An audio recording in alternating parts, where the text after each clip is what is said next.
conscious of your energy usage. Because I told you, energy responds to behavior. It's a behavioral thing. So the first thing is to put in your mind and say, look, I will be a responsible electricity user. And what does that mean? Yeah. It means you must train people. Low tech. You can even have small stickers you put on the switch off when not to use. Something that will remind people. Yeah. We are all busy, we rushed in, we rushed out, we are doing many things. Sometimes we forget. We have a lot of things on our mind. Simple stickers can sometimes help. Routine, changing our routine. Okay. When I wake up by so time, please, my security man put off this. I will on my freezer from this period to this period. It must be a conscious act. Yes. And the one simple reminder is to have very beautiful stickers. You can put it by your door. When you are going out, have you switched off your electricity today? Let me tell you something. These are really practical steps. Exactly. You can put it by your sticker. We had this problem in ABU some times ago, and we still have that problem. But when it was at the peak and we tried to solve it, we remember that stickers helped us to drop down our bill. At that time, ABU was paying 86 million naira per month. Wow. Now it's way more than that. Per month. And the vice chancellor at that time, like, oh, I can't bear this bill. What can we do? What's the low tech? And I can't put a proper sensor. And then we wrapped our head together. We said, hey, why don't you just put small stickers everywhere? Have you just put it by the door? Have you turned off your electricity today? When you are going, just by the door, as you are going out, you just ask, have you turned off your electricity? It will make you to remember. And most times, switches are close to the door. Exactly. Yeah. Now, we take an instance that like ABU, huge complex, each large number of classrooms, large number of staff offices. Imagine everybody start offering that switch. What do you think happened to the bill? The bill crashed down. Wow. It crashed down to as low as 43 million. Wow. From 80 something. From 86 million. Wow. More than half, because it is behavior. And when you have very large organizations that nobody take responsibility, the bill will be mounting. It doesn't lie. Exactly. So small stickers can also help if you don't have occupancy sensors that is automated. All right, thank you so much, sir. Okay, we are still in the studio with Professor Tajuddin Sikiru, who is giving us what we need to know. And don't forget to watch this program live on Facebook at UpNepa Platform and on YouTube at UpNepa_platform. And also drop your comments. Don't forget to like, share. And if you want to reach us here in the studio, the number to call is 090-388-08883. 090-388-08883. Okay, sir. My question is, of course, there's always going to be a question of education, yes, or to inform people. But how can the government or electricity distribution companies better educate the public about this energy conservation? It's all about advocacy. Government need to create an advocacy platform. Electricity matters. It matters for industrialization. It matters for health care. It matters for productivity. And I think, to be honest, government has not done much in terms of campaign. Your program today will reach a lot of people. Imagine government doing this on a regular basis and enlightening citizens on this kind of thing. That look, the electricity is not possible. We generate X amount. But not just manage the one we have. Let us do these kind of steps to minimize electricity. So advocacy and education are very low around electricity. And I think the distribution company need to step up the game. Yeah. To enlighten people and say, look, if you are not using it, it's not a waste. For the fact that you didn't use it, somebody else will use it. We are not making, so the distribution company are not making any loss. Because electricity is not picked up in one household, it will be picked up in another household. And to give opportunity to bring more people on board rather than cutting them off because of overload from the national center. So I think government needs to do more. The campaign people, they just need to know that, look, responsible use of electricity is a compulsory act. is an act of civil responsibility. Not because it's not even costing you money, but because it's helping somebody to have a better life like you. Exactly. So I think it's a campaign that should go nationwide. It's a campaign that we should look at, not until we begin to generate 20,000 megawatts, and then we feel that we're a big country. What are we doing with our 5,000 megawatts? How good are we using it? Nobody looks into that level of details to say, look, is this electricity really being consumed for productive work? Okay. So that's my take on that question. All right, thank you so much. Government and this going to do more. All right, thank you so much, sir. Okay, before we continue the questions, or before Professor continue, I think we need to take a breather. So just stay tuned. We'll be right back, and when we're back, we'll take some calls and wrap up the show. Stay tuned.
All right, welcome back from that short musical break.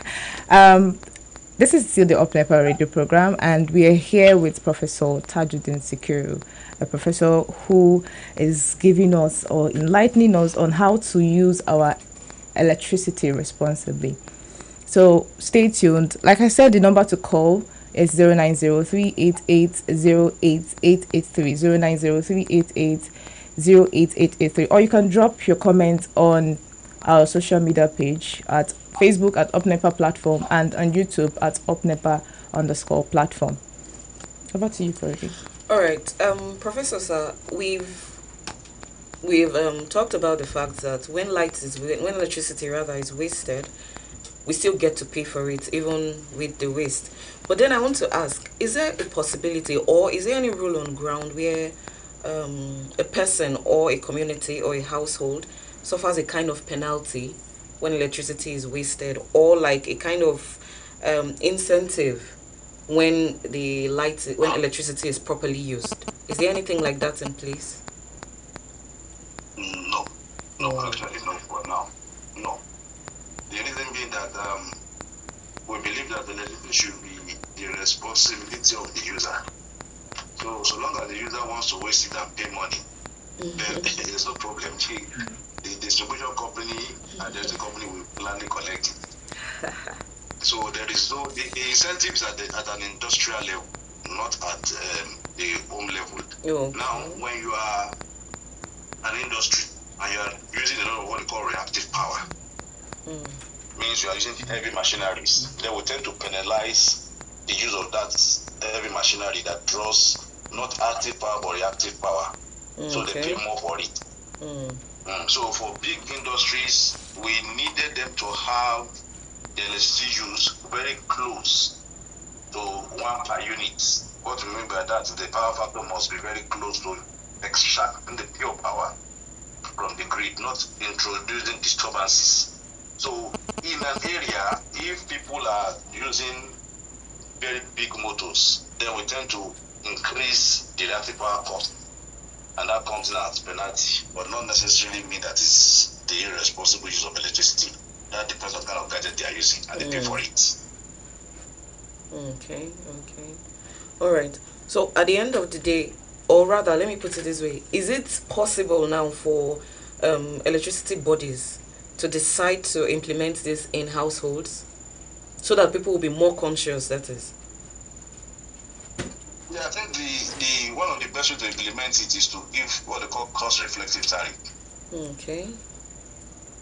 Cost reflective tariff means, beside band A, band B, band C to band D, they still get some incentive for government. Okay. It is not what it is not what you have been charged that the generation company are collecting. Government still put some incentives.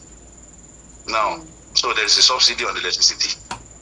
Okay. But government has been working very hard to remove that subsidy, and that subsidy has been removed in band A.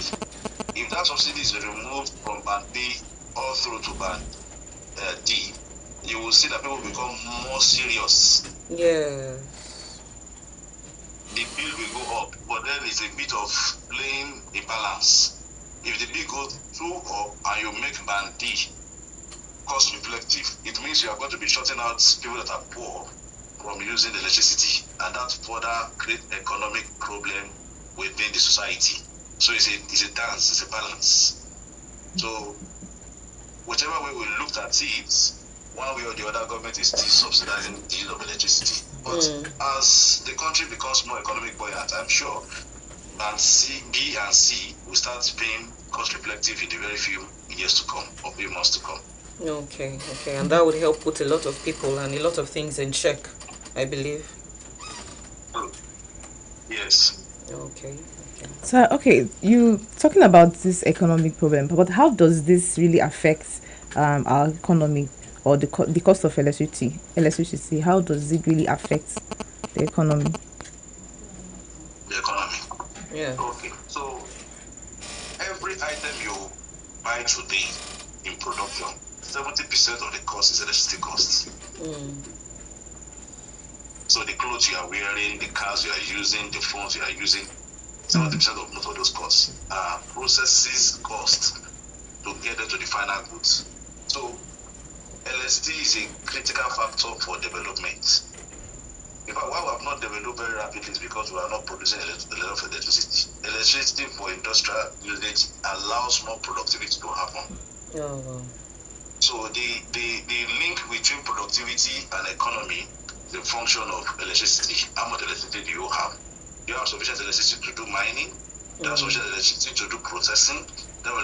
So if you have available cheap electricity, the cost of items will reduce, boosting your economic growth. All right. When I was younger, we used to have these red bulbs in our houses. Then, in fact, that was what I grew up with. That was what I. But then, as time went on, we started to see this other type of light bulbs, and they call them energy saver, I think. But I really do not. I want you to shed light on this. I personally just hear people call it electricity saver bulbs. But then, is it? Do you think people should use more of that as a way to use electricity responsibly? Does it actually save? Does it actually in any way say? How do I put this now? Does it save the use of electricity? Does it cut down on wastage? Certainly, it does, certainly. And then I will explain it to you. So the normal incandescent bulbs, which you call the red bulbs, if you notice it is very hot. When that bulb is working and you put your hand on it, you will see it's very, very hot. Yeah. The filament burns very fast, and because of the heat produced, it's not efficient. Oh, wow. So most of the energy is wasted not by the brightness, but by the heat produced by the bulb. Okay. So if you compare it with the energy LED bulbs, which is the energy saving bulbs. Where you are using 60-watt bulb, you can now replace it. The illumination around that place can be done with a 15-watt bulb or 10-watt bulb. So the red bulb before, the illumination does not change, the flux does not change, the brightness does not change, but a lot of the energy is wasted as heat around it. Okay. So it makes a lot of sense to change from non-efficient bulbs to more efficient bulbs. If you look at the white bulb, which we call the energy saving bulbs, they don't produce heat. Okay. The technology is very different. So the technology of the energy saving bulb is as a result of owning diodes, light emitting diode, while the other one is a filament that generates heat. So certainly technology matters a lot. So for one bulb of 60 watts, you can do more than even 6, 7, 8 of the other one. So you can imagine how many more rooms. So if you put only one bulb of the old filament bulb in your room, only one, you can as well have 4 rooms or so with the energy LEDs. You see, you have reduced your cost significantly. Okay. All right. Thank you, sir. Well, I still want to ask again. Okay, I could remember while growing up, this usage of electricity. As a young person, you don't really know. It just seems as if you're just educating just the adult. Like, as a young person or children in the house, how do you encourage, especially the young people and the children, to develop the habit of, conserving this electricity? Because sometimes they don't really know they are kids. They'll just want to go and put on something. And children like everywhere to be lit, so they just put on light everywhere. So how do you encourage people, especially young girls? What's the advice for them? Yeah. So for the children in the household, first and most importantly, the culture around the house. Children imitate their parents. True. So if imagine when you are children, your parents say, "Hey, Victoria, make sure you off all the whole lights. Go and off that light. You are paying a lot of bills." I'm sure you will remember to off the light. Exactly. So education starts from within the home. Parents must be going to tell their children, this electricity, but the way we're having this program and educating parents, parents go back home and educate their children and say, "Oh, we don't need this light. It's costing us X amount of money. No, please off the light." And imagine you have stickers by your door, and you explain to your children, they will imitate it. In fact, children are the best police. You create a reward system for them. You say, "Look, I have 4 or 5 children. If you remember to off the light, I will give you X amount."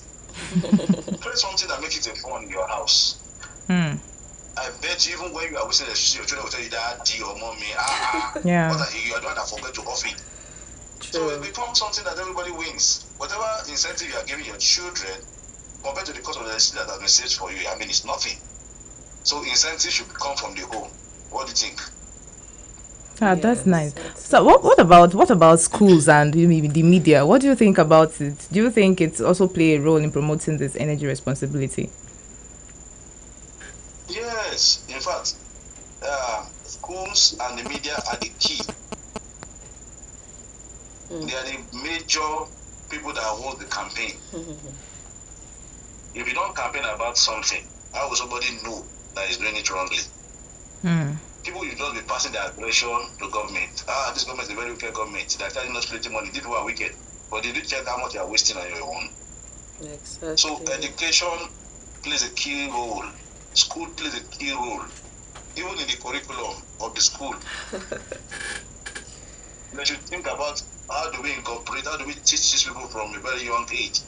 Yeah, the same way they teach them hygiene. They should also teach them about electricity. Yeah, you're right. I think that's in some schools now. They talk about the 3 R's: reuse, recycle. I can't remember what the third R is, but I think it's something that's coming up in our schools.